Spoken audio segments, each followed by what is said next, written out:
Hello friends, KP classes जैसर में आपका स्वागत है। जैसा कि आपको पता है कि हम रीजनिंग स्टार्ट कर रखी है और अपनों ने एक टॉपिक कंप्लीट कर चुके हैं जो था घड़ी। और जिसने घड़ी नहीं किया है वो अपनी वीडियो जाके जरूर देखें। आज अपने करने वाले हैं नया टॉपिक स्टार्ट जिसका नाम है कैलेंडर। तो कैलेंडर सबने देखा होगा, जानते हैं कैलेंडर के बारे में, यानी कि कैलेंडर में क्या है, आपसे किस टाइप के क्वेश्चन पूछे जाते हैं एग्जाम में।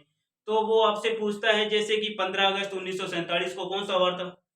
तो आपको क्या है कि कैसे कैलेंडर के क्वेश्चन सोल्व करने हैं, कैसे आंसर आएगा वो अपने समझेंगे। आज मैं आपको समझाने वाला हूँ पूरा कैलेंडर का कंसेप्ट कि कैलेंडर में आपको क्या क्या चीजें ध्यान रखनी है। तो देखो कि वर्ष जो होते हैं वो दो तरीके के होते हैं। एक होते हैं साधारण वर्ष और एक होते हैं लीप वर्ष। कौन से? साधारण वर्ष और लीप वर्ष। साधारण वर्ष और लीप वर्ष। कैसे पता चलेगा कि कौन सा साधारण वर्ष है कौन सा लीप वर्ष है? तो उसको चेक करने के लिए क्या करेंगे, जैसे मैंने एग्जांपल लिया 2019 और 2021। तो इसमें पता कैसे करें कि ये साधारण वर्ष है या लीप वर्ष है? तो क्या करना है आपको, इसके लास्ट दो डिजिट में 4 का भाग देना है। क्या करना है? लास्ट दो डिजिट में 4 का भाग देना है।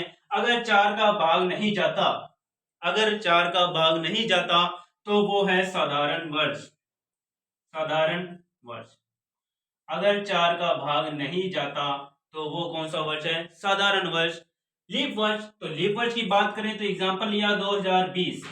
2020 2020 लास्ट दो डिजिट में अगर 4 का भाग दिया तो आंसर आता है 5, यानी कि 4 का पूरा पूरा भाग जाता है। 4 का पूरा पूरा भाग जाता है। लास्ट डिजिट में 4 का भाग देने पर 4 पूरा पूरा भाग गया। अगर जिसमें 4 का भाग पूरा पूरा चला जाए तो वो होता है लीप वर्ष। क्या होता है? लीप वर्ष। यानी कि जिसमें 4 का पूरा पूरा भाग जाए वो होता है लीप वर्ष, और जिसमें 4 का भाग ना नहीं जाए वो होता है साधारण वर्ष। चलो अब अपने दोनों वर्षों के बारे में अलग अलग बात करते हैं, क्या क्या है इनके अंदर वो समझते हैं। तो देखो कि साधारण वर्ष के अंदर 365 दिन होते हैं टोटल। 365 दिन होते हैं साधारण वर्ष में, और 52 सप्ताह, 52 सप्ताह और एक दिन होता है। 52 सप्ताह और एक दिन होता है। सप्ताह होता है 7 दिन का, और 7 दिन का होता है 365 में अगर 7 का भाग दे तो पूरा पूरा जाता है 52 पे, और एक रहता है शेष, यानी एक रहता है दिन। तो अगर बात करें साधारण वर्ष की, तो साधारण वर्ष में क्या हुआ कि विषम दिन कितना हुआ? ये जो बचा हुआ 52 सप्ताह के अलावा उसको बोलते हैं विषम दिन, यानी कि विषम दिनों की संख्या कितनी होगी साधारण वर्ष में? एक। विषम दिनों की संख्या कितनी होगी? एक। अब इसमें और क्या होता है साधारण वर्ष में? साधारण वर्ष में जो फरवरी होती है वो होती है 28 दिन की। फरवरी होती है वो होती है 28 दिन की। और क्या है इसके अंदर? देखो साधारण वर्ष की बात करते हैं तो साधारण वर्ष में जो पहला दिन होता है, यानी कि वर्ष का जो पहला दिन होता है, अंतिम दिन भी वही होता है। यानी कि वर्ष का पहला दिन और अंतिम दिन समान होता है या समान होते हैं। जैसे कि मैंने एग्जांपल लिया कि 1/1/2019 को मंगलवार, कौन सा वार? मंगलवार। 1/1/2019 को मंगलवार था, तो इसका अंतिम दिन कौन सा हुआ? 31/12/2019। 2019 वो भी क्या होगा? मंगलवार होगा। मंगलवार होगा। यानी कि साधारण वर्ष के बारे में क्या बताया मैंने कि वर्ष में महीने दिन होते हैं 365 दिन, 52 सप्ताह, एक दिन, और वर्ष का पहला दिन और अंतिम दिन समान होते हैं। वर्ष का पहला दिन और अंतिम दिन क्या होते हैं? समान होते हैं। यानी 1 जनवरी 2019 को अगर मंगलवार है तो 31 दिसंबर 2019 को भी क्या होगा? मंगलवार होगा। तो ये हम लोगों ने देखा साधारण वर्ष के बारे में बातें। अब देखते हैं अपने लीप वर्ष के बारे में कि लीप वर्ष में क्या होता है क्या नहीं। तो लीप वर्ष की बात करते हैं अपने। तो लीप वर्ष में देखो, लीप वर्ष। अब लीप वर्ष में क्या होता है? लीप वर्ष में होते हैं दिन 366 दिन। अब ये 366 दिन क्यों हुए? क्योंकि लीप वर्ष में फरवरी जो होती है वो होती है 29 दिनों की। फरवरी जो होती है वो होती है 29 दिनों की, इसीलिए दिन बढ़ गया, कितने हो गए? 366। अब देखो इसके अंदर विषम दिन कितने हो गए? विषम दिन हो गए इसके अंदर 2। 366 में अगर 7 का भाग दें तो शेष बचते हैं 2, यानी कि सप्ताह कितने हुए पूरे? सप्ताह तो हो गए 52 और 2 दिन शेष। और जो 2 दिन होते हैं एक्स्ट्रा वाले उनको बोलते हैं विषम दिन। तो विषम दिन बोल दिए 2 और सप्ताह 52, फरवरी 29 दिनों की, कुल दिन 366। चलो नेक्स्ट बात करते हैं लीप वर्ष की कि और क्या हो सकता है इसके अंदर। जैसा कि उन्होंने देखा कि साधारण वर्ष का पहला दिन और अंतिम दिन समान होता है, तो लीप वर्ष में क्या होता है? लीप वर्ष में क्या होगा? तो लीप वर्ष के अंदर पहला दिन जो होगा उसका एक बढ़कर होगा अंतिम दिन। यानी कि अगर पहला दिन जो है बुधवार है, माना 1 जनवरी 2020 को बुधवार था, क्या था? बुधवार था। 1 जनवरी 2020 को बुधवार था, तो 31 दिसंबर 2020 को कौन सा वार होगा? मैंने बोला एक दिन बढ़ के होगा, मतलब बुधवार था तो अब कितना होगा? गुरुवार। गुरुवार। क्या बोल बताया मैंने कि लीप वर्ष में क्या होता है कि जो वर्ष का पहला दिन होता है और अंतिम दिन होता है, तो अंतिम दिन जो होता है स्टार्टिंग दिन से एक बढ़ के होता है। जैसे 1/1/2020 को बुधवार है, तो 31/12/2020 को क्या होगा? गुरुवार। क्या होगा? गुरुवार। चलो ये देखा उन्होंने लीप वर्ष के बारे में। अब आगे बात करते हैं कि और क्या हो सकता है। तो देखो, एक होता है वर्ष और होती है शताब्दी। शताब्दी की बात करें जैसे 1600, 1700, 1800, तो उनको क्या बोलते हैं? शताब्दी बोलते हैं। 1600 हो गया, 2100 हो गया, 2200 हो गया, 2300 हो गया, तो वो है एक शताब्दी। तो शताब्दी को कैसे पता कराएगी कि वो साधारण शताब्दी वर्ष है या लीप शताब्दी वर्ष है? तो इसमें भी साधारण और लीप, साधारण शताब्दी वर्ष, साधारण शताब्दी वर्ष और लीप साधारण, लीप शताब्दी, शताब्दी वर्ष। चलो इसको कैसे चेक करेंगे कि कौन सी है, साधारण है या लीप है? तो इसको चेक करने के लिए क्या करना है, जो भी दे रखा हो जैसे 2100, 2200, 2300, 2400, शताब्दी वर्ष को चेक करने के लिए भाग देंगे 400 का, भाग देंगे 400 का। शताब्दी वर्ष को चेक करने के लिए कि साधारण है या लीप है, भाग देंगे 400 का। तो 2100 में 400 का भाग दिया, तो 21 में 4 का भाग दिया, तो ये भाग पूरा पूरा नहीं गया, पूरा पूरा भाग नहीं गया, पूरा पूरा भाग नहीं गया, मतलब ये है साधारण शताब्दी वर्ष। कौन सा है? साधारण शताब्दी वर्ष। 2400 में अगर 4 का भाग दिया तो ये गया 6 पे, यानी कि भाग गया पूरा पूरा। अगर जिसमें 400 का पूरा पूरा भाग जाता है तो वो होता है लीप शताब्दी वर्ष। कौन सा होता है? लीप शताब्दी वर्ष। यानी कि मैंने आपको बताया कि साधारण है या लीप है कैसे चेक करेंगे। शताब्दी वर्ष के लिए 400 का भाग देंगे, अगर 400 का भाग पूरा पूरा गया तो लीप है, अगर नहीं गया तो साधारण है। चलो नेक्स्ट, अब देखते हैं कि और क्या हो सकता है शताब्दी में। तो आपको पता है वर्ष में होते हैं 12 महीने, वर्ष में होते हैं 12 महीने। चलो लिखते हैं जनवरी, फरवरी, मार्च, अप्रैल, मई, जून, जुलाई, अगस्त, सितंबर, अक्टूबर, नवंबर और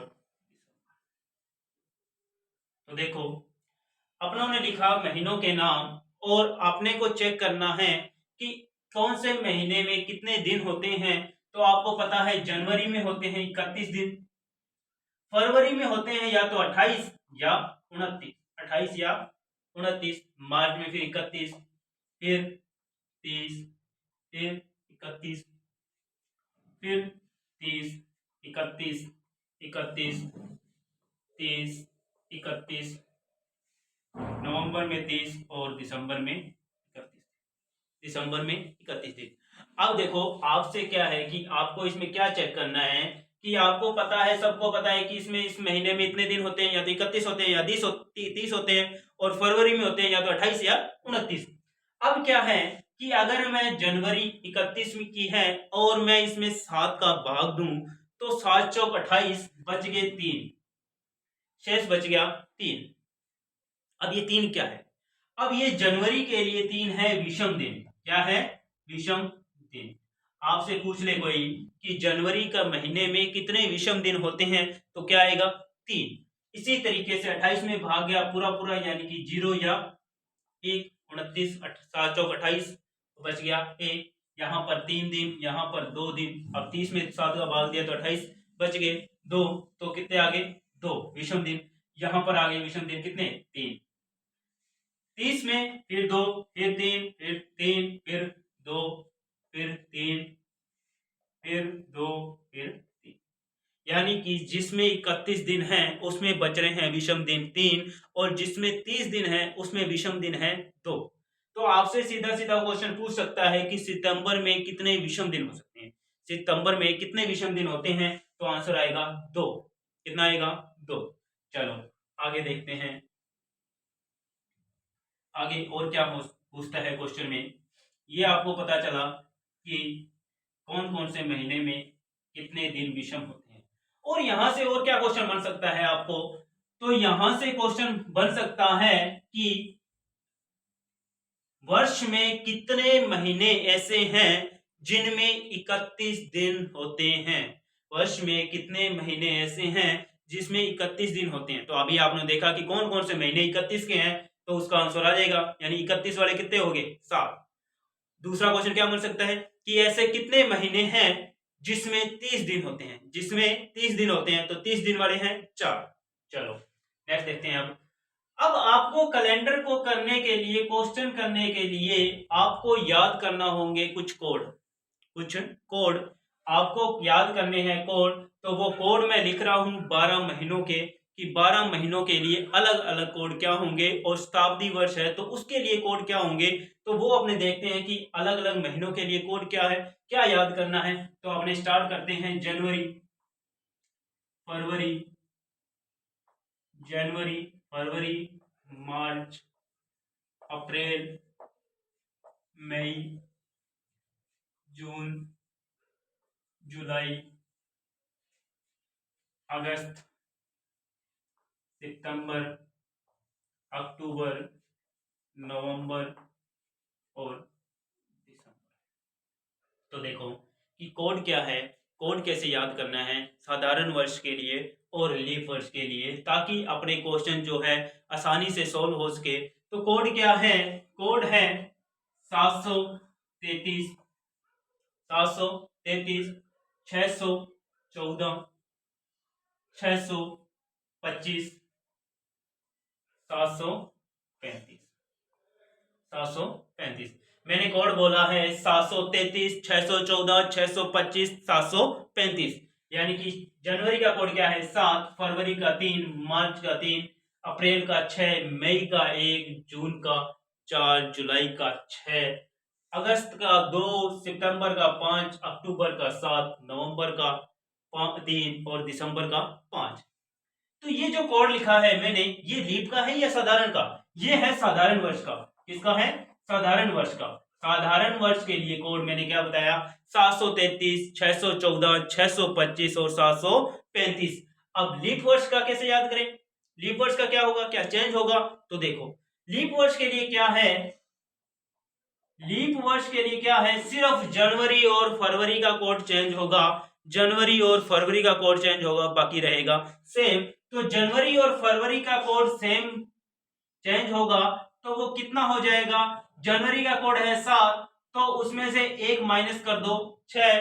फरवरी का कोड है 3, उसमें से 1 माइनस कर दो 2, 1 माइनस कर दो 2, यानी कि बाकी कोड क्या रहेगा? सेम रहेगा, 614, 625, 735।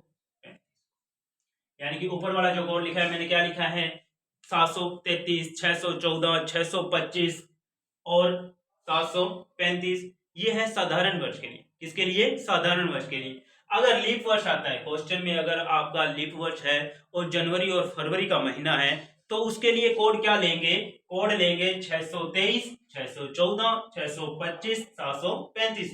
सिर्फ जनवरी और फरवरी का कोड चेंज होगा, जिसमें जनवरी का 7 था तो एक कम हो गया 6 हो गया, फरवरी का 3 था एक कम हो गया 2 आ गया। तो ये अपनों ने देखा कि 12 महीनों के अलग अलग कोड अपनों ने चेक किए कि 12 महीनों के कोड क्या याद करने हैं। तो ये कोड आपको अच्छे से याद होने चाहिए, तभी आप क्या है क्वेश्चन आसानी से कर सकते हो। अब देखो, अब अगर आपको ये कोड याद है तो अब यहां से क्या क्वेश्चन बन सकता है आपका?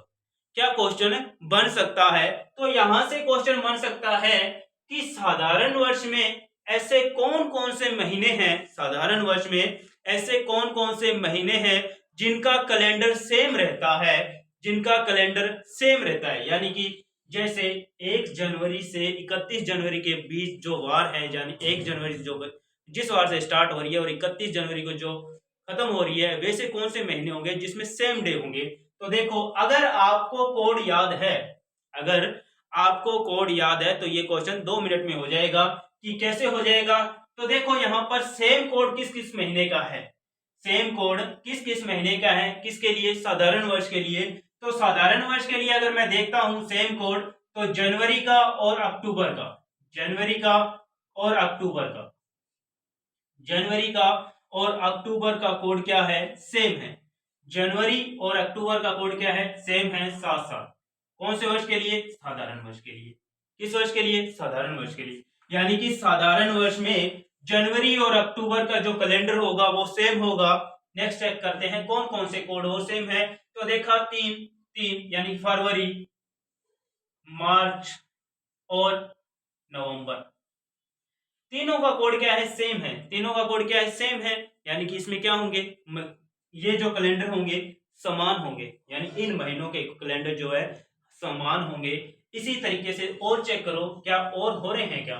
तो मैंने चेक किया, छह छह है अप्रैल का और जुलाई, अप्रैल और जुलाई, और कहीं है? नहीं है। यानी कि अप्रैल और जुलाई का कैलेंडर भी क्या होगा? समान होगा। अप्रैल और जुलाई का कैलेंडर भी समान होगा। फिर चले 6 के बाद में एक, तो एक कहीं और नहीं है, किसी और का कोड नहीं है। 4 देखा तो 4 भी किसी और का कोड नहीं है। 6 अपनों ने कर चुके हैं। 2 चेक किया तो 2 भी नहीं है। 5 चेक किया तो 5 आ रहा है। एक तो सितंबर का और दिसंबर का, सितंबर और दिसंबर का। यानी कि अपने को यहां से क्वेश्चन क्लियर हो गया कि इन इन महीनों के जो कैलेंडर जो है समान होंगे, इन इन महीनों के कैलेंडर समान होंगे। किसके लिए? साधारण वर्ष। किसके लिए? साधारण वर्ष के लिए। नेक्स्ट देखो, अब तो था ये था साधारण वर्ष का। अगर लीप वर्ष का पूछ ले तो, अगर लीप वर्ष का पूछ ले तो देखो लीप वर्ष में क्या है? 6 है। जनवरी का कोड क्या है? 6। तो जनवरी, अप्रैल, जुलाई, ये क्या होंगे? कैलेंडर सेम होंगे। क्या होंगे? कैलेंडर सेम होंगे। दूसरा देखो फरवरी, फरवरी और अगस्त, फरवरी और अगस्त का कोड क्या है? सेम है। तो फरवरी और अगस्त का कैलेंडर भी क्या होगा? सेम होगा। नेक्स्ट देखो, तीन तीन मार्च का और किसका है? नवंबर का। मार्च और नवंबर का कैलेंडर भी क्या होगा? समान होगा। नेक्स्ट देखो, एक एक किसी और का है? नहीं है। चार, चार भी नहीं है। छह, छह अपने कर्ज के आ चुके हैं, जनवरी, जनवरी, अप्रैल और जुलाई का। फिर 2 भी हो गया है। 5, 5 सितंबर और दिसंबर, सितंबर और दिसंबर का कैलेंडर भी क्या होगा? समान होगा। तो इससे आपको पता चला कि कौन कौन से महीनों का कैलेंडर समान होता है। तो ये कंसेप्ट आपका क्लियर हो चुका होगा कि अगर इससे रिलेटेड आपके पास क्वेश्चन आ जाता है तो उसको कैसे सोल्व करना है, कैसे नहीं। अगर आपको कोड याद है तो 12 महीनों का, अगर आपको 12 महीनों का कोड याद है तो आप तुरंत उसका आंसर दे सकते हो। तो 12 महीनों का कोड क्या बनाया बताया मैंने? 733, 614, 625, 735। 12 महीनों का कोड क्या बताया? 733, 614, 625, 735। चलो नेक्स्ट देखते हैं। अब देखो कि आपको एक तो कोड याद करने हैं शताब्दी के, शताब्दी कोड। कि शताब्दी कोड क्या हो सकते हैं, तो क्या हो सकते हैं वो चेक कर लेते हैं अपने यहीं। तो शताब्दी जैसे अपने ने स्टार्ट किया 1700, 1800, 1900 और 2000। ये क्या है, ये है शताब्दी वर्ष। क्या है ये, शताब्दी वर्ष। तो शताब्दी वर्ष है तो उनके लिए कैसे कोड है और कैसे याद करना है, तो शताब्दी के वर्ष के लिए कोड याद रखना है 5310। क्या याद रखना है, 5310। शताब्दी वर्ष के लिए क्या याद रखना है, 5310। 1700, 1800, 1900, 2000। 1700, 1800, 1900, 2000। अब अगर 2000 से आगे आता है 2100, तो 2100 फिर क्या हो जाएगा 5, 2200, 3, 2300, 1, 2400 फिर 0, 2400 फिर 0। इसी तरीके से अगर अपने चले ऊपर 1700 से ऊपर चले 1600, तो 1600 का कोड 0, 1500 का 1, 1400 का 3 और 1300 का 5। यानी कि अपने को याद रखना है 5310। क्या याद रखना है, शताब्दी कोड 5310। शताब्दी कोड कैसे यूज करेंगे, क्वेश्चन में कैसे यूज करना है, क्यों बता रहा हूं मैं, तो इसका क्वेश्चन का मतलब क्या है कि आपको तारीख देगा, जैसे 15 अगस्त 1947, 1947 कि इस दिन क्या वार होगा, तो अपने को ये कोड यूज करने हैं। कैसे यूज करने हैं, तो मैंने इससे पहले बताया महीनों का कोड। तो अगस्त के लिए क्या कोड था वो आपको पता होना चाहिए, अगस्त के लिए क्या कोड था वो आपको पता होना चाहिए। फिर अपने को पता है 1947, 1947। तो 1947 जो है कौन सी शताब्दी है, 1900वीं। कौन सी शताब्दी है, 1900वीं। तो 1900 शताब्दी है तो उसके लिए कोड कितना है, एक। यानी कि इस तरीके से अपने क्या करेंगे, क्वेश्चन में यूज करेंगे। ठीक है, चलो नेक्स्ट देखते हैं। अभी अब क्या है कि आपको दे दिया, शताब्दी कोड देख लिया, महीनों के कोड देख लिए। अब अपने चलते हैं वार पे, कि दिनों की कैसे पता चलेगा, सोमवार है, मंगलवार है, बुधवार है, कौन सा वार है सप्ताह का। तो सप्ताह का वार याद करने के लिए अपने को स्टार्ट करना है रविवार, सोमवार, मंगलवार, बुधवार, गुरुवार, शुक्रवार और शनिवार। तो इनको कैसे करना है, तो इनके लिए याद करना है कि आपको स्टार्टिंग करनी है एक से, 1, 2, 3, 4, 5, 6 और शनिवार का कोड 0। यानी कि दिनों के कोड आ गए अपने पास। दिनों के कोड क्या आ गए, दिनों के कोड क्या आ गए कि रविवार का कोड है 1, सोमवार का कोड है 2, मंगलवार का 3, बुधवार का 4, गुरुवार का 5, शुक्रवार का 6 और शनिवार का 0। यानी कि अगर क्वेश्चन में आपके पास इनमें से कोई संख्या आती है, क्वेश्चन सोल्व करने के बाद जो अपने करेंगे कि अगर वहां पर 4 आ गया, क्वेश्चन सोल्व करने पे अगर 4 आ गया तो 4 का मतलब क्या है, यानी कि 4 आए तो उसका मतलब क्या होगा, बुधवार। अगर 0 आता है तो उसका मतलब क्या होगा, शनिवार। अगर 0 आता है तो क्या आएगा, शनिवार। तो अपने को स्टार्टिंग करनी है रविवार से और शनिवार तक जाना है, रविवार से शनिवार तक। और रविवार का कोड है 1। कहां से स्टार्ट करना है, 1 से। 1 से स्टार्ट किया और 0 तक गए, 1, 2, 3, 4, 5 और 6, 0, 0। ठीक है, नेक्स्ट देखो। अब ये चीजें हैं जो आपको आपके दिमाग में सेट होनी चाहिए बिल्कुल अच्छे से, क्योंकि एग्जाम में जो क्वेश्चन आते हैं वो इसी से सॉल्व होंगे। अब देखते हैं कैलेंडर में और क्या पूछ सकता है आपने से। तो कैलेंडर में मैंने आपको क्या क्या बता दिया, पहले तो साधारण वर्ष और लीप वर्ष के बारे में बता दिया कि कौन से साधारण वर्ष होते हैं, कौन से लीप वर्ष होते हैं। फिर मैंने आपको बता दिया कि कैसे शताब्दी वर्ष और शताब्दी वर्ष के बारे में बता दिया, साधारण शताब्दी वर्ष और लीप शताब्दी वर्ष। उसके बाद में मैंने आपको बताया क्या कि आपको कोड याद रखने हैं, महीनों के कोड, 12 महीनों के वो कोड जो मैंने बताया, 733, 614, 625 और 735। जिससे क्या है कि अपने क्वेश्चन सोल्व हो रहे थे कि कौन से महीनों का कैलेंडर समान होगा, कौन से महीनों का कैलेंडर समान नहीं होगा। वो उस कोड से अगर आपको याद है तो आप तुरंत उसका आंसर दे सकते हो। ठीक है, और अब उन्होंने देखे शताब्दी के कोड देखे और दिनों के कोड। तो इसके बाद अपने जो है इससे रिलेटेड क्वेश्चन है कि क्वेश्चन को कैसे सोल्व करना है, तो वो करेंगे अपने कल।